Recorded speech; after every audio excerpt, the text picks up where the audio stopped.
नमस्कार। आप देख रहे हैं स्पेशल कवरेज न्यूज़। मैं हूं आपके साथ शिव कुमार। मेरे साथ हैं चर्चित और बेबाक टिप्पणी करने वाले आदरणीय वरिष्ठ पत्रकार शीतल पी सिंह सर। सर का बहुत-बहुत स्वागत, बहुत-बहुत अभिनंदन। नमस्कार नमस्कार जी।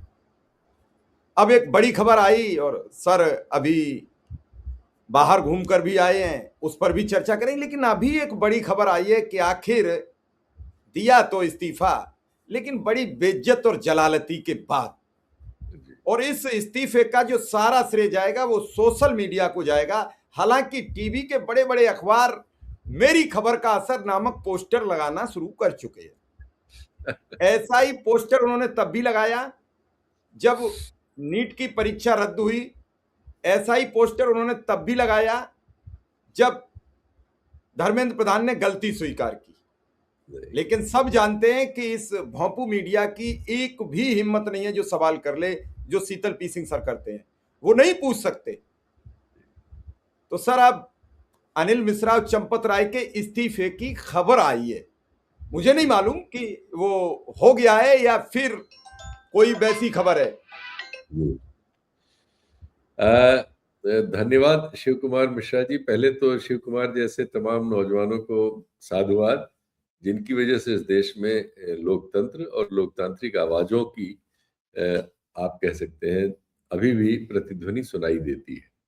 वरना तो जो वक्त है उसमें सारा का सारा मीडियम, किसी भी किस्म के संचार का मीडियम जो है वो सरकारों के पक्ष में जनता के विरुद्ध अभियान चलाने वालों के रूप में बदल चुका है।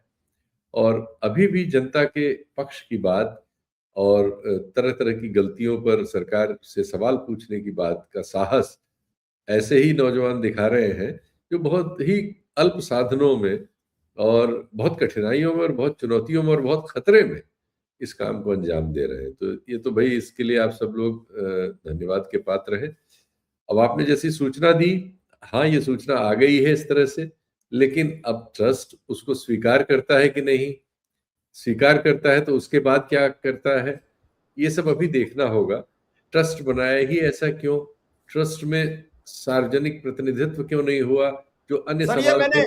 सर क्षमा के साथ मैंने ये सचिन गुप्ता ने 17 मिनट पहले ट्वीट किया। ऐसे दर्जन भर साथी है, मैंने लगा भी दिया कि राम मंदिर ट्रस्ट से चंपत राय अनिल मिश्रा ने इस्तीफा दिया। मैंने ये प्रूफ भी दे दिया कि जो आया है वो दिखा रहे हैं। नहीं, बहुत बढ़िया बहुत बढ़िया। तो सचिन एक अच्छे रिपोर्टर हैं और लगातार सूचनाएं देते रहते हैं उत्तर प्रदेश में, तो इसलिए उन्होंने दिया है तो निश्चित तौर पर उसमें तथ्य होंगे। हम लोग इस बात को मान के आगे बढ़ सकते हैं। देखिए ये बहुत तकलीफ देह सूचना थी। हम जैसे तमाम लोग तो रेशनल विचारों से, मतलब रेशनल आप कह सकते हैं, तो बहुत सी चीज़ों पे ज़्यादा सवाल करते हैं। लेकिन हमारे समाज का एक बहुत बड़ा हिस्सा तो धर्मभीरु है।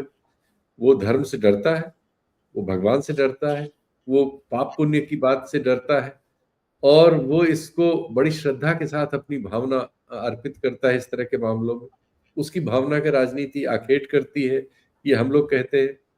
लेकिन यहाँ पर तो हम देख रहे थे कि वो लोग जो इस भावना का बिजनेस करते हैं, जिनको हम लोग कहते थे, हम चाहते थे हम गलत साबित हो, वही सही हो, लेकिन उन्होंने हमको सही साबित कर दिया और बताया कि दरअसल वो लोग धर्म का बिजनेस कर रहे थे।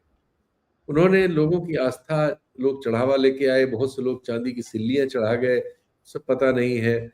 बहुत तरह के रत्न लोगों ने चढ़ाए, छोटे मोटे सोने चांदी की चीजें चढ़ाई, क्योंकि आस्था थी। रुपया पैसा चढ़ाया और उसमें लोगों ने ये सब किया। उस पैसे से खरीदी गई जमीनों में तो भ्रष्टाचार के मामले इतने आए थे, सब लीप पोत दिए गए थे। अब फिर से वो उभर के आ रहे हैं। जो कर्मचारी वहां रखे गए उनके जरिए तमाम तरह की गड़बड़ियां की गई, सीसीटीवी वगैरह को बीच बीच में बंद कर लिया गया। जो सूचनाएं आई वो सब डराने वाली और गंभीर थी, इसलिए कि इस मंदिर के नाम पर, राम के नाम पर, हमारे पिछले 40 साल इस देश के जो निश्चित तौर पर विकास के कामों में लगने थे, उसकी बहुत बड़ी ऊर्जा, करोड़ों लोगों की भावना ही नहीं, उनके शरीर, उनके समय, उनके धन, उनका मन मस्तिष्क, उनकी ऊर्जा इस आंदोलन में, फिर मंदिर निर्माण में, फिर मंदिर के दर्शन में खर्च हुई है। और अगर इस सब को कोई लूट ले इस तरह से, तो सोचने वाली बात है कि ये कितनी मतलब भावना का कितना बड़ा छल है उसके साथ। ये तो लगभग वैसा ही है जो रामलीला में हम लोगों ने बचपन से देखा है, जिस तरह से भावना का छल उसमें करके वो पूरी लीला ही निर्मित हुई थी, वैसा ही छल करते हुए लोग मिले हैं। मतलब ये आधुनिक युग के इन रावणों को देखना सचमुच में बहुत ही तकलीफ दे है। देखिए इसको आगे कैसे क्या कहानी बढ़ती है। अभी तो हर बात पर शंका है, क्योंकि जब एफआईआर हुई तो सिर्फ उनके नाम है जो कर्मचारी है नीचे के, और बड़े खिलाड़ियों के नाम ही नहीं थे। अब बड़े खिलाड़ियों के इस तरह की बात आ रही है, तो इसमें बिल्कुल ये शंका लगती। पहले बिना एफआईआर हुए एक एसईटी गठित की गई, जिसको एसआईटी कहा गया। एसआईटी, आई से इन्वेस्टिगेशन होता है। इन्वेस्टिगेशन तब होगा जब कोई शिकायत दर्ज होगी, तो शिकायत दर्ज जब नहीं हुई तो इन्वेस्टिगेशन कैसे हो सकता है? तो वो गलत था कि वो सिट थी, वो एसईटी थी, स्पेशल इंक्वायरी टीम थी। वो इंक्वायरी कर सकती थी, उसने इंक्वायरी की, इंक्वायरी की रिपोर्ट उसने शासन में दी, लेकिन उसका कोई कानूनी मतलब नहीं है। मतलब अब शुरू होगा जब एफआईआर हुई। एफआईआर होने में आपका कानून उसमें आ जाता है अमल में। तो कुछ लोगों की गिरफ्तारी वगैरह की भी सूचनाएं मीडिया में आ रही थी, कर्मचारी वगैरह ही, लेकिन उसमें बड़े नाम नहीं थे। मैं उसके डिटेल नहीं पढ़ पाया हूँ कि एफआईआर की कंटेंट क्या है, लेकिन मैं जो समझ रहा हूँ उसमें ये जान रहा हूँ कि जो बड़े शीर्ष लोग थे, इनका वृत्तांत उसमें नहीं था। अब अगर उन्होंने इस जन दबाव में जो अभी जारी है, जो शिव कुमार जैसे चैनलों नौजवानों के चैनलों में लगातार बना हुआ है, जिसने कोई समझौता नहीं किया है, उस दबाव से जनता की भावना अगर इस तरह की बन रही है कि जो सत्ता में है उन्हें डर लग रहा है, तो हो सकता है कि कोई कार्रवाई इस स्तर पर हो सकता है कम से कम एक मॉरल पोजीशन ही इनको लेनी पड़े कि इस्तीफा दे के वहां से हटना पड़े। उनको बचाने के लिए भी ये जरूरी है, और इस मामले पर पर्दा डालने के लिए भी जरूरी है। तो ऐसा कुछ हो भी सकता है। जी। सर जो एफआईआर दर्ज हुई है उसमें 8 नाम हैं। उन जी। नामों में रमाशंकर यादव उर्फ टिन्नू यादव, अनुकल्प मिश्रा, अविनाश शुक्ला, मनीष यादव, रामशंकर मिश्रा, सुभाष, करुणेश और लवकुश मिश्रा। जी। ये जी। धारा जो बीएनएस की है वो 306, 316/5, 317/4, 317/5, 61 और 3/5 की धाराओं में एफआईआर दर्ज हुई है। ये एफआईआर जो दर्ज हुई है चोरी में मदद करना, गबन, धोखाधड़ी, आपराधिक साजिश, सरकारी कर्मचारी या संस्थागत कर्मचारी के द्वारा आपराधिक षड्यंत्र के तहत विश्वासघात की धाराओं में दर्ज की गई है। लेकिन सर अच्छा, विश्वासघात धारा में एक बड़ा जी इसमें 3 लोगों के बारे में मैं जानना चाहता हूँ, क्योंकि मुझे बहुत डिटेल नहीं पता। मैं बीच में थोड़ा सा बाहर गया हुआ था और वहाँ इंटरनेट वगैरह की सुविधा नहीं थी। इसके बाद आने के बाद ये मौसम वहाँ जहाँ थे वहाँ 18-20 डिग्री था, यहाँ पर चूंकि ज्यादा है, तो वो जहाज से निकलते समय कुछ जुकाम हो गया मुझे। तो खैर सॉरी। इसमें एक नाम आया था, जब मैं जो भी इंफॉर्मेशन मिल रही थी वहां पढ़ने में, चंपत राय के कोई भतीजे या भांजे इस मामले में है क्या? उनका नाम है? नहीं एक नहीं दूसरे, उनका नहीं है, उनका एक नहीं है गोपाल इसमें। राव नाम के सज्जन है, उनके भी करीब का कोई व्यक्ति भतीजा या भांजा है, जो जिसके बारे में था कि वो कुछ चीजें बोरों में लेके ट्रेन से जाया करता था कर्नाटक, और वहां से जहाज से वापस आया करता था। क्या उस व्यक्ति का नाम है? मैं उसका भी अभी चेक करा लेता हूं क्योंकि हाँ, उनका नाम गूगल ये में पड़ा हुआ है, तो मैं दोनों नाम ये चूंकि ये बड़े प्रभावशाली नामों में से ये होना चाहिए। अगर ये लोग हैं, जैसा रोल ये भी सब मीडिया में आया है, अभी हम स्पेकुलेटिव सवाल ही कर रहे हैं, लेकिन जांच ऐसे ही की जाती है। एकदम से कोई किसी को हर बात सत्य पता नहीं होती। अन्वेषण करने के क्रम में बहुत से लोगों से पूछताछ करनी होती है। सभी गलत हो ऐसा नहीं होता, लेकिन वो सही भी हो ऐसा भी पहले से नहीं पता होता। तो ये 2 नाम मैं जानना चाहता हूँ। और तीसरे वो जो सज्जन है जिनका इस्तीफा भी हुआ है। उनका सर नाम सोमेश आनंद है और सोमेश आनंद इस एफआईआर में नाम नहीं है। बहुत बढ़िया, देखिए आपने एक साफ भी कर दिया। सोमेश आनंद जो है वो चंपत राय के भतीजे हैं। नहीं, वो राव साहब के भतीजे हैं जो बोरो में रखकर गोपाल राव के ट्रेन वो से गोपाल जाते राव के थे। भतीजे। उसमें ये सूचना मिल रही है सर, कुछ आरएसएस के लोगों ने बताया कि महाराष्ट्र में सूखा पड़ा हुआ तो वो भूसा ले जाते थे अयोध्या से, वो भी एसी वाह। में, एसी कोच में ये रख के। एसी कोच में छोटी बोरी में भूसा भूसा लेके जाते थे, हाँ, तो एक बोरी यही ले जा भूसे सकते हैं। से खिला सकते हैं, कमाल है। तो खैर अच्छा ठीक है, वो सूखा निपटा रहे थे। लेकिन ये 3 बड़े लोग हैं। गोपाल राव का भी इस्तीफे की तो कोई खबर आई नहीं है किसी किस्म के। गोपाल नहीं, राव भी ट्रस्ट में गोपाल राव के इस्तीफे की खबर नहीं आई। जब ये खबर कल चली थी तो वो सफाई देने आए थे कि मीडिया भ्रम फैला रहा है, मीडिया गलत फैला रहा है। ओ और इसकी खबर कल ब्रेक आज तक ने की थी कि इस्तीफा हो गया। इस्तीफा कल ही हो गया था, लेकिन वो कल रोका गया। हाँ, पहले एफआईआर दर्ज करा दी जाए, मुख्यमंत्री को श्रेय मिल जाए, उसके बाद इस्तीफा करा देंगे। चूंकि सर इसमें एक अच्छा बड़ा सवाल ये बनना है कि कल जी आलोक कुमार जो अंतरराष्ट्रीय अध्यक्ष हैं विश्व हिंदू परिषद के, कल वो मैदान में आए। अच्छा इसमें सर एक खेल हुआ। अच्छा आज 26 तारीख है, 26 से लेके 30 तारीख तक यानी 4 दिन अंतरराष्ट्रीय विश्व हिंदू परिषद का अंतरराष्ट्रीय सेमिनार था, जिसमें सभी विभाग ओ प्रचारक, प्रांत प्रचारक और राष्ट्रीय अध्यक्ष रहेंगे। और वो 4 दिन की बैठक अयोध्या धाम में होगी। करोड़ों रुपया खर्च होना था। तो क्या वो मंदिर के चंदे से होना था? फिर जब दबाव बढ़ा आप और हम जैसे लोगों का, सोशल मीडिया का, तो इन्होंने वो हाँ, कल स्थगित कर दिया। हालांकि वो आलोक अच्छा कुमार कल अयोध्या में थे। तो उन्होंने ये अच्छा कहा कि बिना एफआईआर के ये जांच कैसी। उन्होंने ये ओ बयान दिया कितने बजे? सुबह 10 बजे। हाँ शाम को 6 बजे एफआईआर के आदेश हो गए, ठीक एफआईआर दर्ज हो गई। क्योंकि ठीक जो सिस्टम चला वो गलत चला। पहले लोगों को जी घर से उठा के कौन लाया? एफआईआर नहीं दर्ज हुई तो इन लोगों के घर से पैसे कौन लाया? हमारे यहाँ तो गुंडे से लाया जा सकता है या फिर पुलिस लाती है, दूसरा तो कोई रास्ता है ही नहीं। तो वो गुंडे जी कौन दोनों थे को जो इन ठीक लोगों को घर से उठा के लाए? हाँ, ठीक बात है। दोनों दोनों गुंडे ही है, चाहे वो सरकारी वर्दी में की जाए या बिना वर्दी के की जाए। ये तो गैर तो सर कानूनी चीज है, गैर फिर आलोक कुमार की आवाज के बाद ये एफआईआर दर्ज हुई है। और एफआईआर हाँ, दर्ज होने के बाद वो इस्तीफा रुका, क्या हुआ, लेकिन आज वो इस्तीफा सामने आ गया कि अब इस्तीफा दे रहे हैं। तो अभी ये भी सर अभी भी इस्तीफा क्या दिल्ली अभी भी तक संदेश देगा कुछ? नहीं, ये इस्तीफा तो दिल्ली से ही तय होने के बाद हुआ होगा। ये अगर हुआ है, अभी भी इसमें अगर इसलिए लगा रहे हैं कि अभी सूचनाएं आ रही हैं और किसी ऐसे व्यक्ति ने इसकी पुष्टि नहीं की है जिसको आधिकारिक तौर पर माना जाए कि वही अब ऐसी जगह से आ गई है कि इसको पुष्ट माना जाए।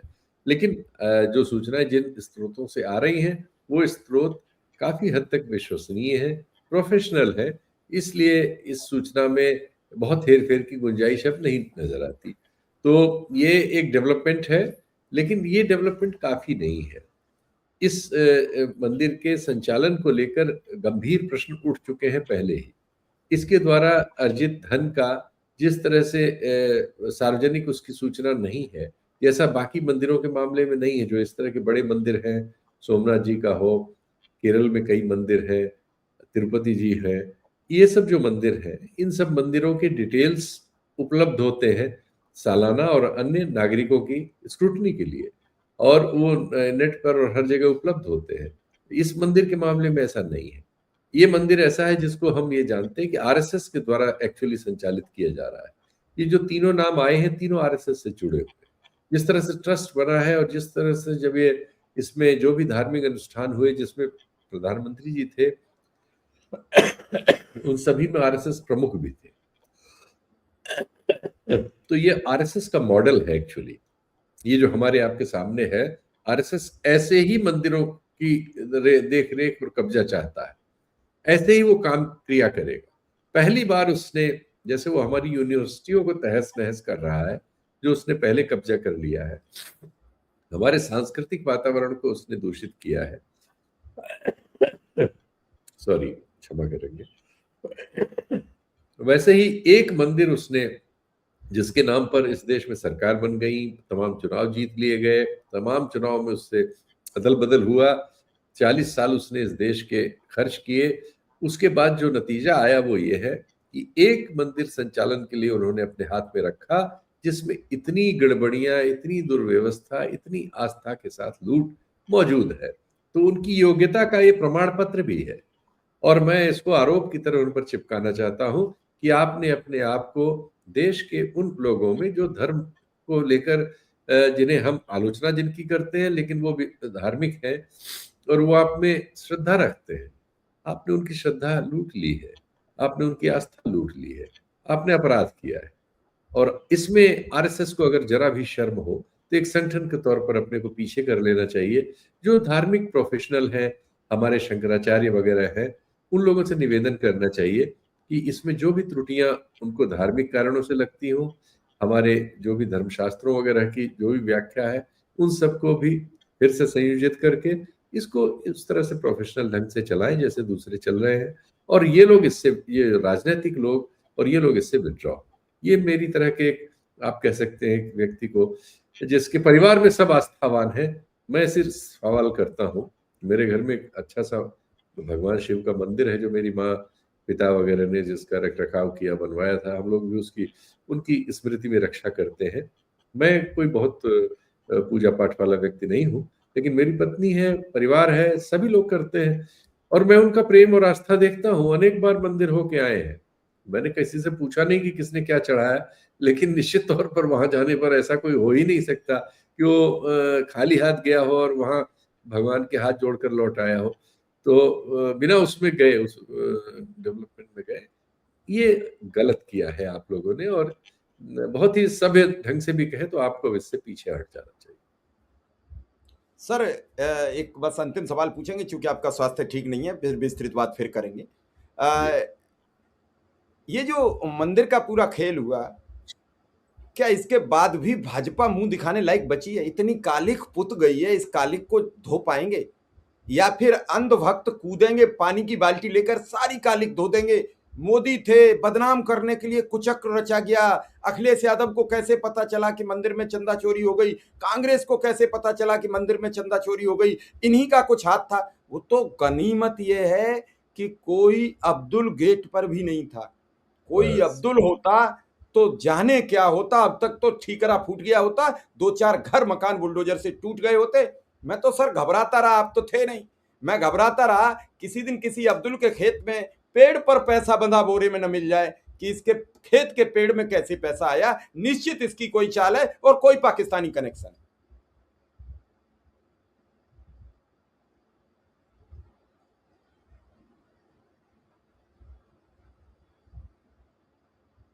सर से शायद कुछ तकनीकी व्यवधान आया है। तो निश्चित रूप से ये एक बड़ा गंभीर सवाल है कि आखिर इस देश में हो क्या रहा है और हम आंख मूंद के भरोसा क्या कर रहे हैं। क्योंकि बार बार ये सवाल उठता है कि आखिर इस देश की, आखिर इस मौजूदा व्यवस्थाओं की दशा क्या है और उनका काम क्या है। निश्चित कुछ न कुछ बड़ा हो रहा है। तो आपने जो बात सुनी और जो सर ने बताई उस पर ध्यान दीजिए, समझिए, और फिर हम निश्चित रूप से और खबर के साथ आपके साथ हाजिर रहेंगे। हमें इजाजत दीजिए। नमस्कार।